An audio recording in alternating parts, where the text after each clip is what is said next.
warahmatullahi wabarakatuh. Ini langsung tak mulai aja ya, keburu sore. Bentar, tak share screen dulu.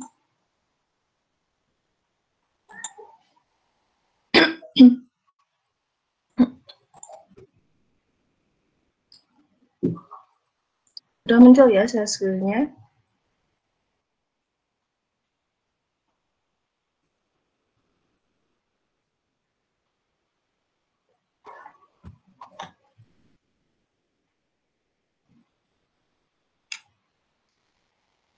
Oke.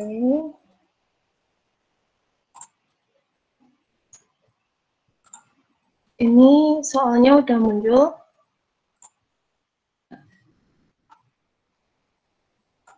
Sudah, Mbak. Ya. Mungkin beberapa dari kalian ada yang mahasiswanya Pak Imran ya. Ini mohon maaf sebelumnya karena saya dulu diampu oleh Bu Ais. Kalau cara penyampaian materinya ada yang berbeda, mohon dimaklumi ya. Atau kalau ada yang perlu ditanyakan, nanti ditanyakan di akhir. Lalu karena ada keterbatasan waktu, dimulai dari yang soal hitungan dulu. Dari yang soal nomor 9. Kita langsung mulai ya. Ini yang negara mana yang mempunyai absolute advantage. Kalian udah tahu belum apa itu absolute advantage atau comparative advantage? Singkatnya tuh gini, kalau absolute itu negara yang memiliki keuntungan yang lebih daripada negara yang lain. Negara mana yang absolute advantage dalam memproduksi TV dan handphone? Yang mana? Kalau handphone, mana yang paling tinggi? Langsung tak warnain aja ya. Cat tumpah. Nah, gitu. Untuk absolute advantage, komoditas handphone adalah negara Brazil. Sedangkan untuk komoditas TV juga Brazil. Nah, Brazil sama Jerman, tapi yang punya keuntungan absolut ini Brazil semua. Kalau Brazil semua ini bisa memproduksi dengan baik gitu, kenapa melakukan perdagangan internasional? Kan di situ pertanyaannya. Tapi ada teori lain, yaitu teori comparative advantage, di mana di situ dijelaskan negara-negara bisa melakukan perdagangan dengan melakukan spesialisasi. Udah paham ya spesialisasi itu apa? Nggak perlu dijelasin lagi.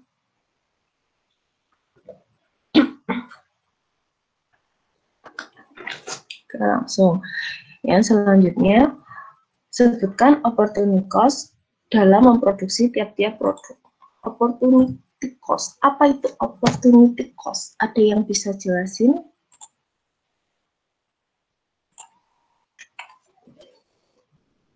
Ini suaraku masuk nggak ya? Masukkah?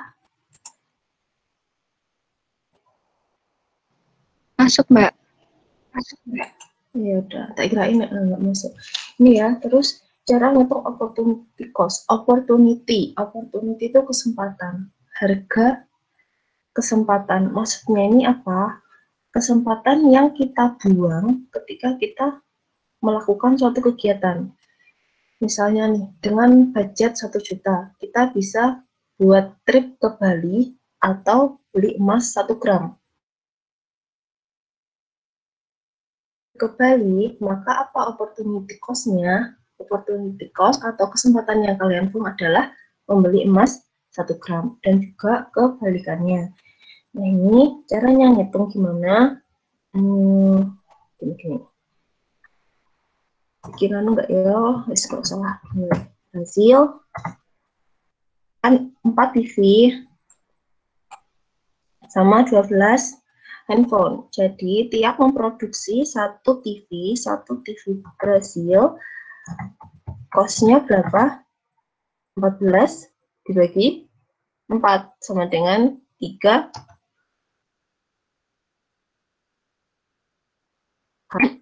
Ini mana ya? Tak kasih tab gini aja ya. Tab. Nggak mau. Ini aja. Terus satu handphone di Brazil seharga 1/3. Oh, kalian tahu nggak ini asalnya dari mana? 1/3 itu ini ya, 4/12. Terus caranya ngerjain yang Jerman juga sama kayak gitu. Jerman, satu TV di Jerman, opportunity cost-nya sama dengan berapa? 5/1. Selanjutnya, satu handphone di Jerman seharga berapa? Nah, ini satu. Nah, ini opportunity cost-nya kayak gini caranya itu. Mungkin yang mahasiswanya Pak Imron tidak, aku kurang tahu gimana. Terus, negara mana yang mempunyai comparative advantage dalam memproduksi TV dan negara mana yang mempunyai comparative advantage dalam memproduksi handphone? Apa itu comparative advantage? Comparative advantage atau keunggulan komparatif, jadi keunggulan yang bisa dibandingkan dengan negara yang lainnya. Caranya milih negara mana yang jadi CA-nya TV gitu. Misalnya gini, TV. CA-nya siapa? Caranya ngeliat tuh gini, kan ada TV ya. Ini yang TV itu yang sini-sini. Nih, ini TV 4 sama 1. Yang punya comparative advantage siapa gitu. Caranya lihatnya ini dari opportunity cost. Semakin rendah opportunity cost yang dilepaskan, maka semakin bagus gitu. Berarti jawabannya comparative advantage-nya yang mana?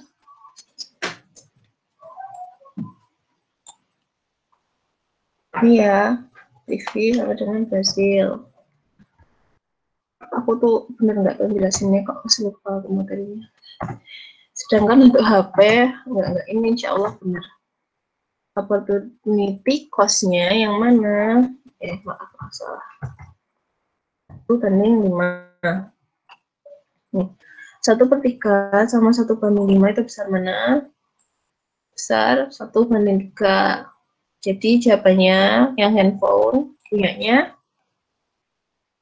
ini siapa? Ini siapa tadi? Ini Jerman. Gitu caranya ngitung. Caranya ngitung absolute opportunity cost, comparative advantage. Terus yang terakhir sebutkan TOT. TOT itu apa? TOT itu term of trade. Itu standar yang digunakan untuk menghargai suatu barang. Misalnya nilai suatu barang dalam standar internasional itu berapa gitu. Nilai tukarnya lah istilahnya. Sebutkan TOT yang menguntungkan kedua negara. TOT. TOT-nya sebentar. TOT yang menguntungkan satu negara adalah nih kan Brazil kan berarti kan dia spesialisasinya ke TV ya. Brazil bisa dapat untung kalau dia mengekspor apa TV nilai mengekspor satu TV untuk ditukarkan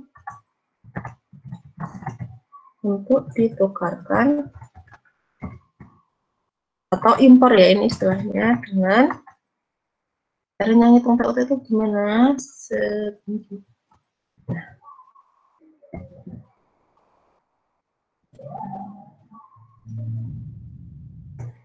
Dengan hitungnya itu harusnya gini, nggak boleh lebih kecil daripada 3 sama nggak boleh lebih besar daripada 5 untuk ditukarkan dengan antara 3 lebih besar daripada 3 atau lebih kecil daripada 5 HP. Ini kan satuannya kan masih angka bulat ya, tapi kalau dalam prakteknya kan pasti ada beberapa nol banyak gitu. Nah ini diantaranya sekian angka itu yang penting nggak boleh kurang daripada 3, nggak boleh lebih daripada 5. Terus untuk yang Jerman gimana ya? Jerman sama caranya juga sama. Jerman mengekspor, dia spesialisasinya apa? Mengekspor satu HP untuk dapat untuk ditukarkan dengan 1/5 yang kecil dulu, tahu ini 1/5 nggak boleh lebih dari berapa? 1/3. Kuncing udah selesai gitu caranya. Yang nomor 9. Yang nomor 9 ada yang mau ditanyakan dulu yang soal hitungan.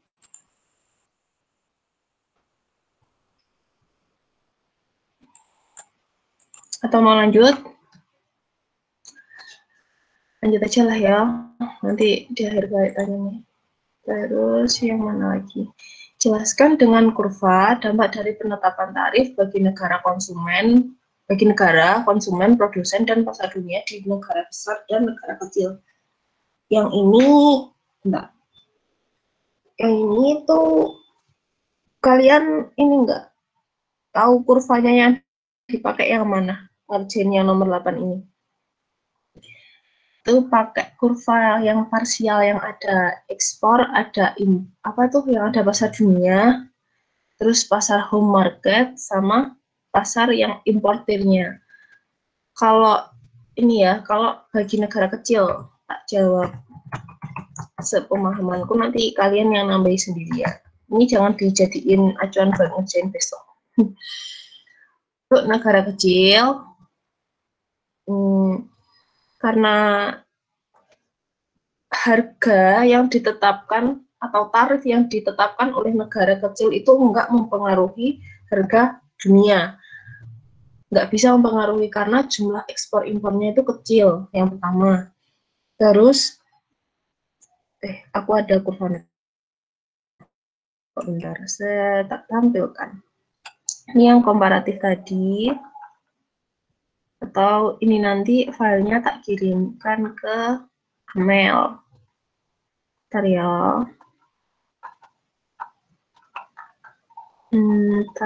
Tarif.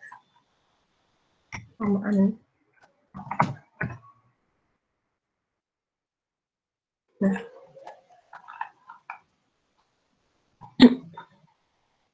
Jadi sebenarnya itu jawaban itu ada di PPT-nya Bu Ais semua. Itu berlaku bagi soal yang emang dibuat sama Bu Ais. Kalau yang bukan, ya nggak tahu. Ya, sabar. Mengapa? Bukan ini yang basic tarif, bukan kurva permintaan, bukan ya,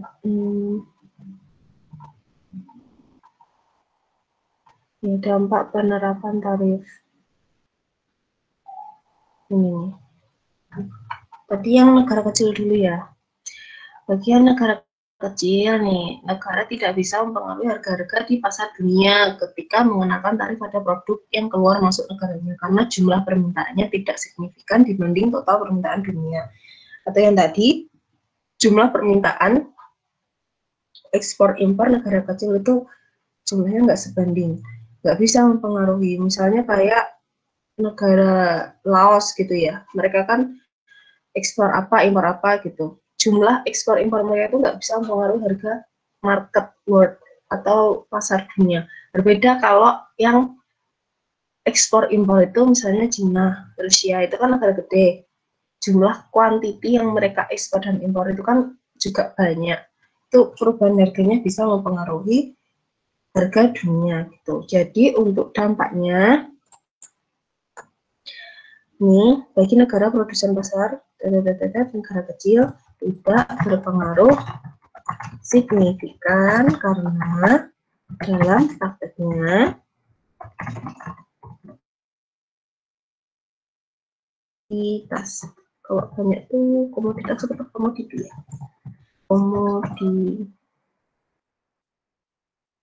komoditi ekspor dan impor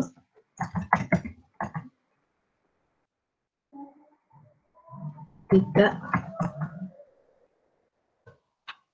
berpengaruh signifikan karena dalam prakteknya ini jangan cuma jelek. Kuantitas komoditi ekspor dan impor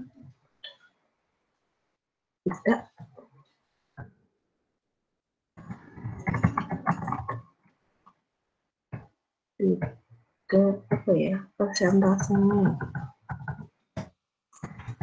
persentasenya kecil dibanding dengan negara besar atau negara adidaya gitu.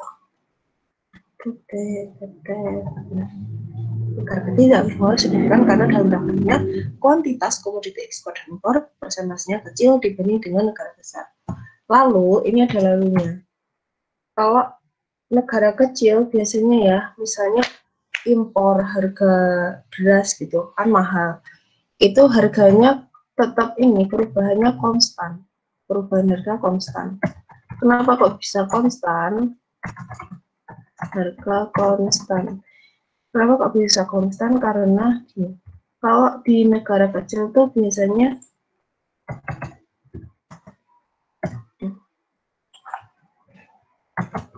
karena ditutup atau ditutupi karena ditutupi oleh berbagai macam subsidi tuh. Jadi perubahannya konstan, misalnya kalau naik tuh paling ya naik 200 rupiah atau 100 rupiah, enggak yang naik langsung jeblak gitu, enggak.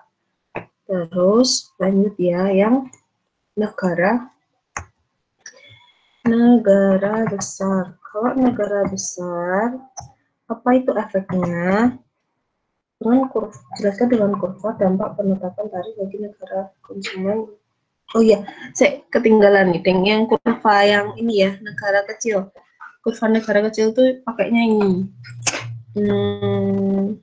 Nih, a tariff in a small country. Jadi perubahannya tuh cuma dikit banget segini, seperti ini. Kenapa kok segini? Tak jelasin. Cara bacanya, sebelum dikenakan tarif tuh harganya ada di sini. S1 sama 1, supply 1 sama demand 1 sini. Import before tarif. Kayaknya normal segini, tapi setelah tarif kan ada tarif tuh bentuknya kayak pajak atau biaya tambahan gitu. Ini nambah dikit seret gitu di PW plus T. Jadinya berubah di supply 2, demand 2. Price-nya tuh ini price, harganya segini, kuantitasnya segini, terus ini juga gini. Saya bacanya itu penjelasannya yang tak ini tadi. Jadi perubahan harganya konstan karena nggak ngejelek tadi. Normal. Terus lanjut yang nih, negara besar. Jelaskan dengan kurva dampak dari penetapan tarif bagi negara konsumen produsen besar dunia di negara besar Indonesia. Kalau negara besar itu gimana? Negara besar lihatnya di ini apa nih?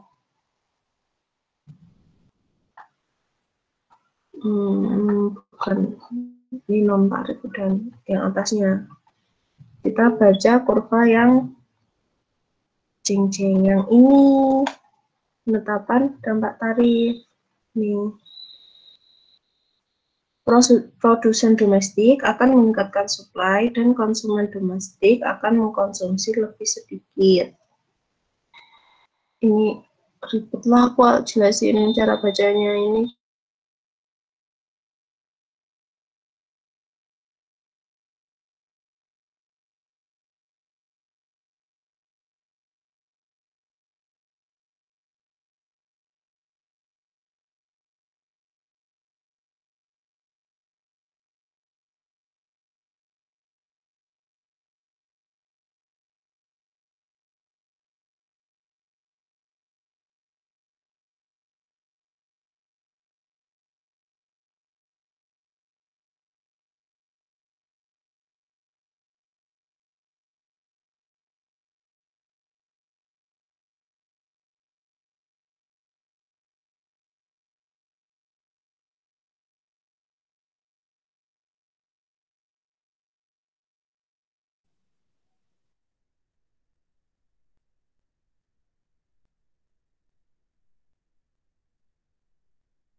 Maaf Mbak Hani, mikrofonnya masih di mute.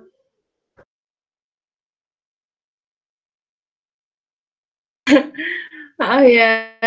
Nih, tak lanjutin lagi. Nih ya.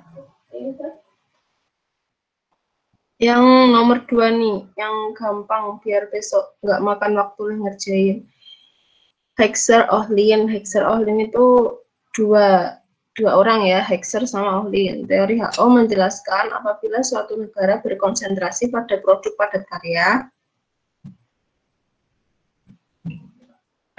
dan sebaiknya suatu negara berkonsentrasi pada produk padat karya apabila suatu negara memiliki tenaga kerja melimpah dan murah, dan sebaliknya. Sebaiknya suatu negara berkonsentrasi pada produk padat modal apabila suatu negara memiliki modal yang melimpah dan murah. Ini maksudnya apa?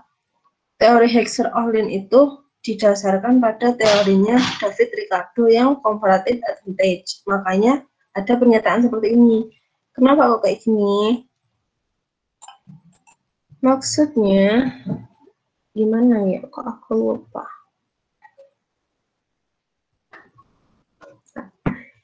Hexer-Ohlin itu yang gimana ya kalimatnya?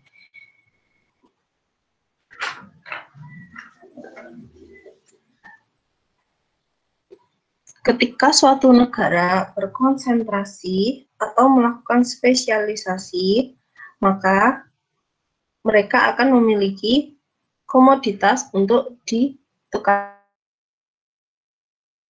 Ini maksudnya spesialisasi itu ketika suatu negara memiliki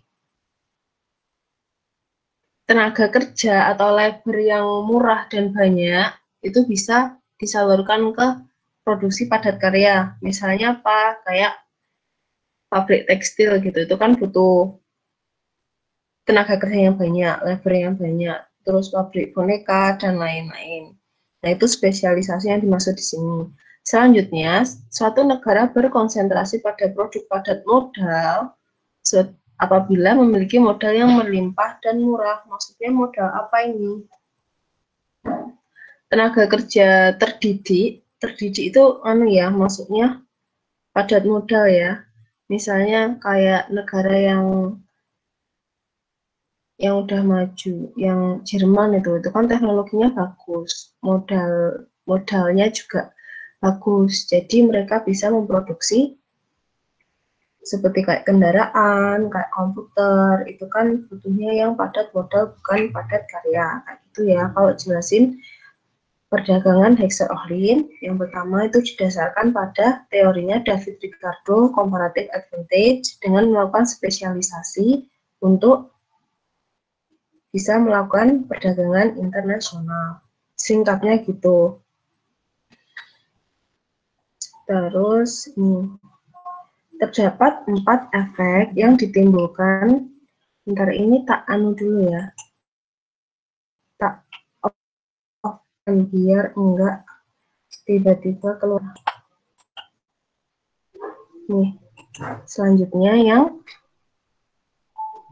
nomor 1, dampak atau efek yang ditimbulkan oleh pengenaan tarif terhadap barang impor adalah adanya kerugian negara secara neto. Kenapa kok bisa neto?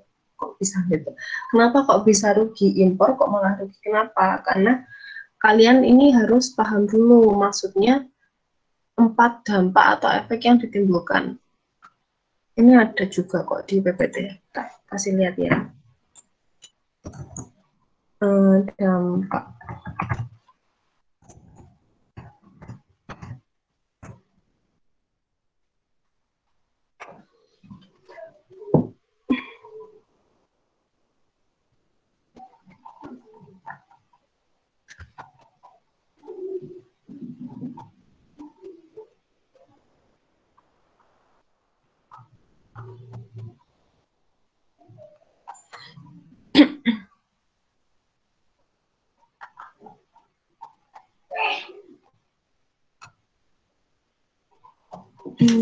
Kok nggak ada ya?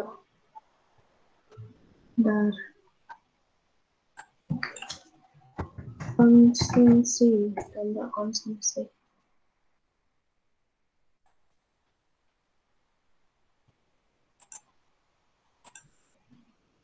Nggak ada ternyata.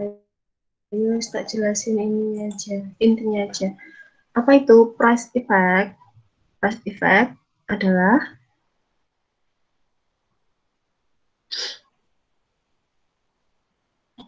harga barang impor yang masuk ke suatu negara itu biasanya lebih tinggi karena dapat tarif tadi. Terus konsumsinya itu bagaimana untuk barang impor? Karena harganya yang tinggi tadi, masyarakat tuh lebih milih buat konsumsi barang domestik gitu. Terus selanjutnya import substitution effect atau efek silang impor. Itu biasanya gini, produksi domestik itu jadi lebih tinggi karena permintaannya naik tadi. Terus yang redistribution effect sama revenue effect ini menyebabkan nilai-nilai dari barang impor itu turun sehingga menyebabkan kerugian negara secara neto.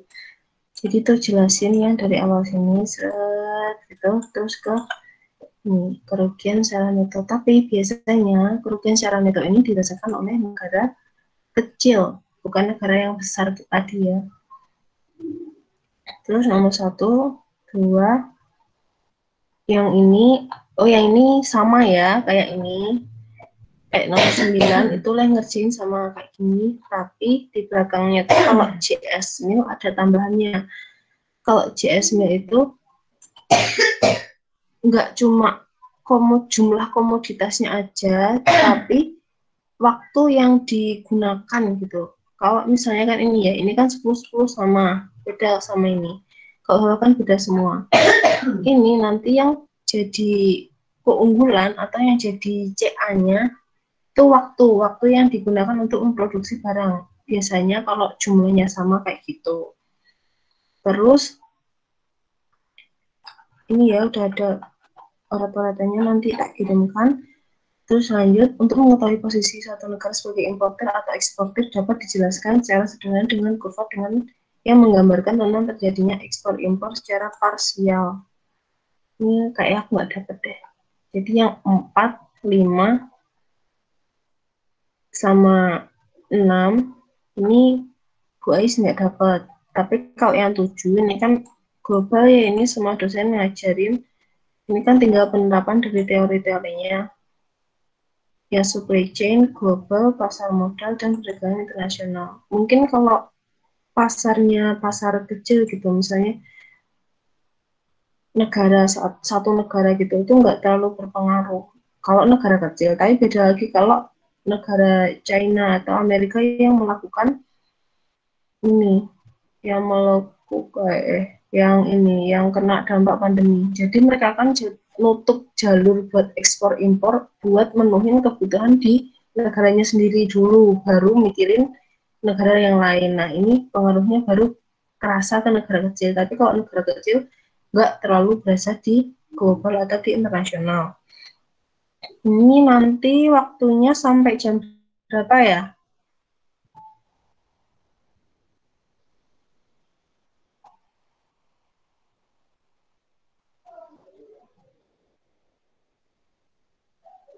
Amel, nanti waktunya sampai jam berapa?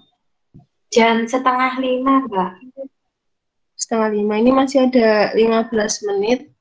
Bisa buat dipakai teman-teman yang mau nanya. Silakan.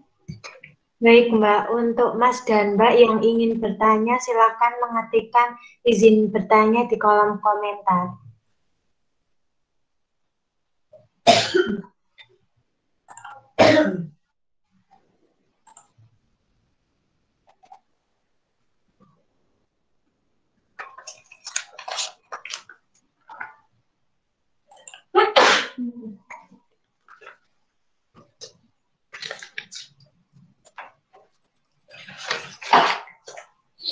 Yang penting yang soal hitungannya tadi ya, kalian udah bisa kan. Terus yang baca kurva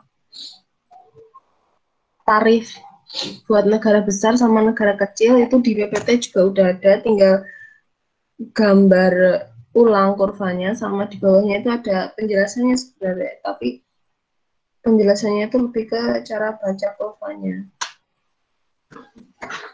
Nanti filenya ini tak kirim ke kamu ya, Mel. Iya, Mbak. Terus yang nomor 9 tadi, yang opportunity cost, absolute advantage, sama comparative advantage, udah paham kan? Maksudnya kan ini kan soal hitungannya kan gampang gitu. Jadi emang kalau sampai salah ngerjain. Kalau absolute advantage dicari yang nilainya paling gede. Dua produk itu yang nilainya paling gede, itu yang mana dicari. Terus yang comparative advantage itu ngitung dulu opportunity cost-nya tiap-tiap produk. Nanti dicari yang opportunity cost yang paling kecil. Nah, tuh. Yang paling lower, maksudnya yang paling kecil, opportunity cost-nya itu kan yang makin bagus. Jadinya itu yang masuk ke comparative advantage. Terus yang term of trade itu tadi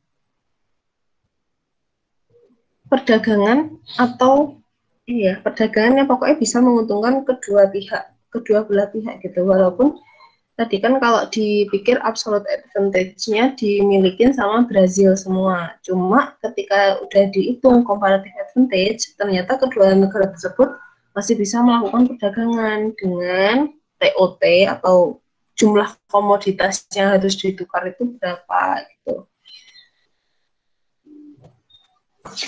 Ada yang ditanyakan atau mau bahas yang teorinya Hexer-Ohlin tadi atau J.S. Mill?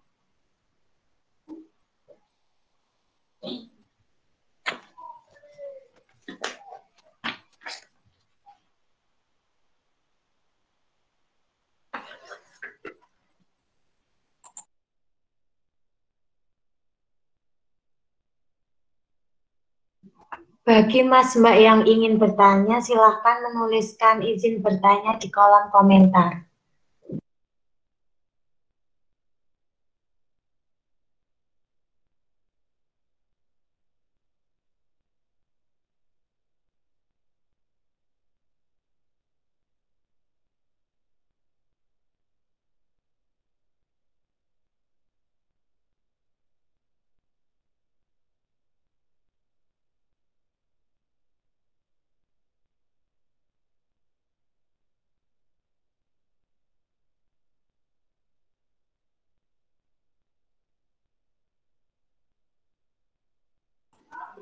Terus ini, kalau ada soal gitu ditanya, kenapa negara kecil nggak bisa mempengaruhi harga dunia gitu? Kan tadi udah tak jelasin gitu ya.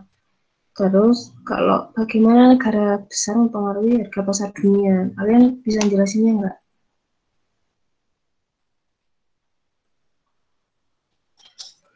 Nih, jelasinnya tuh singkatnya gini.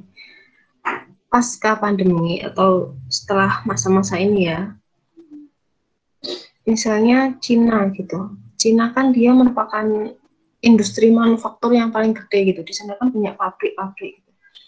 Nah, ketika Cina berhenti produksi, maka supply yang diberikan oleh Cina itu kan menurun. Sedangkan demand-nya gitu tuh tetap sama gitu. Misalnya kebutuhan mau bikin kertas gitu. Catnya kita yang punya dari Cina. Kita di sini tetap produksi kertas, tapi Cina udah nggak ekspor lagi itu catnya. Nah, itu yang bisa mempengaruhi harga. Jadi ketika negara besar mau menghentikan produksinya, sedangkan demand itu tetap, pasti mempengaruhi price atau harga dari produk tersebut. Kalau negara kecil yang tadi kan tidak berpengaruh karena transaksi di negaranya itu enggak signifikan jumlahnya atau yang enggak banyak tadi. Kuantitas ekspor impor komoditas tidak terlalu banyak sehingga tidak berpengaruh pada harga dunia. Tuh.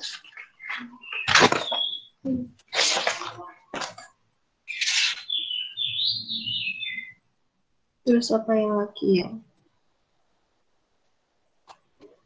Kayaknya udah itu aja. Yang kalau yang lainnya yang Pak Imran itu aku nggak berani jawab, nanti takut salah.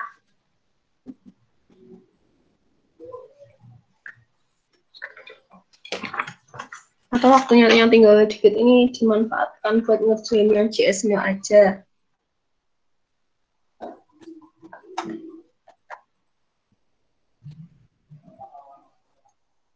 Tak buat pakai ini ya, tak pakai buat ngerjain JS-nya ya, sambil nunggu waktunya habis. Nanti kalau ada yang tanya di ini aja, di forward, dikirim ke WA aku nggak apa-apa.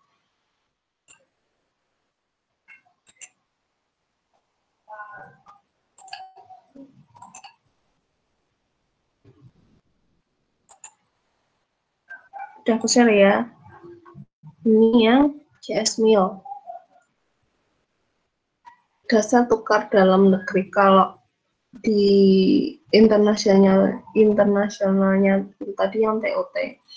Saudara tunjukkan dan jelaskan keuntungan yang diperoleh masing-masing negara setelah terjadinya perdagangan internasional menggunakan pendekatan teori keunggulan komparatif atau JS Meal. Oh, gini-gini. Perbedaannya tuh ada di sini. Ini tuh sama CA-nya ini, CA-nya di sini nih, sama kayak ini. Kita tinggal cari, kalau ini kan sama ya. Hitung absolute advantage-nya tuh yang mana? Kalau Indonesia kan belah, kalau Thailand juga belah. Nah, terus kalau absolute advantage-nya sama gitu, apakah bisa dilakukan perdagangan internasional? Kalau gitu ya mending mereka produksi aja di negara masing-masing gitu. Nah, ini kan nggak terjadi nanti perdagangan internasionalnya. Terus di sampingnya ini ada komoditi kopi, Indonesia 8, Thailand 6. Nah, ini nih, lucunya tuh di sini salah. Tahun kemarin tuh aku ngerjain ini tuh harusnya 2. Kenapa 2? Dilihat dari DTD-nya ini.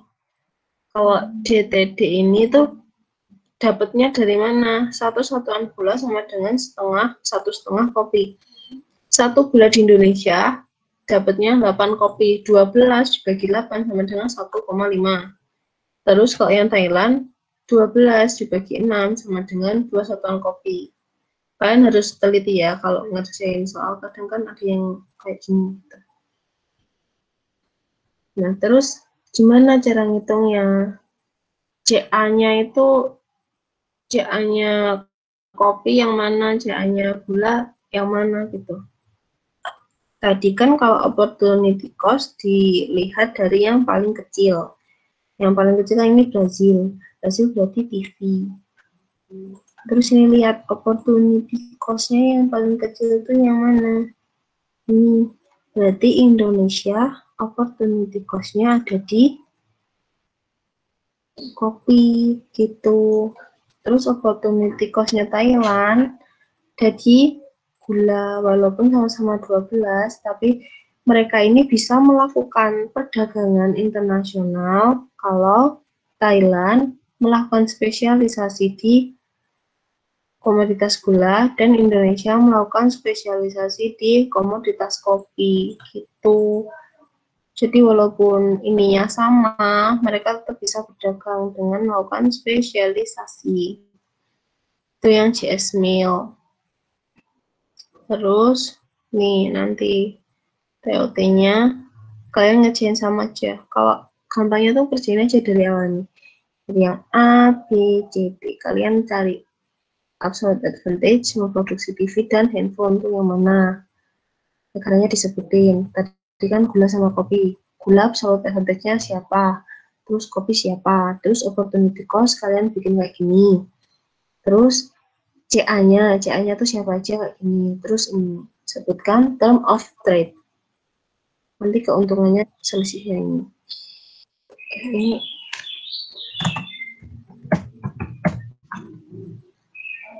save.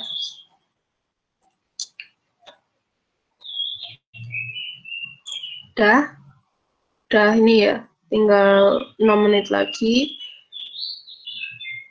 Aku ini ya tak tutup, tak cukupkan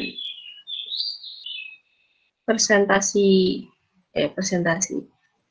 bahas ujian ekonomi internasional buat besok.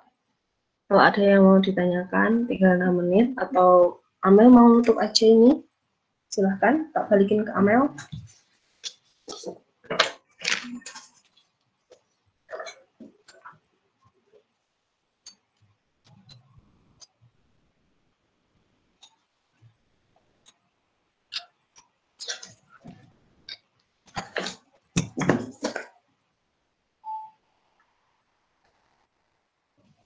Baik, jika tidak ada pertanyaan lagi, asistensi pada sore hari ini saya tutup. Sekian asistensi pada hari ini, semoga apa yang kita pelajari hari ini dapat bermanfaat. Jangan lupa Mbak dan Mas untuk mengikuti asistensi selanjutnya, dan yang sudah mengikuti asistensi pada hari ini saya ucapkan terima kasih. Serta mohon maaf apabila ada kekurangan dalam asistensi hari ini. Good luck untuk Mbak dan Mas dalam mengerjakan UTS. Wassalamualaikum warahmatullahi wabarakatuh. Dan untuk Mas Mbak sekalian, jangan lupa mengisi link absensi di kolom komentar. Terima kasih.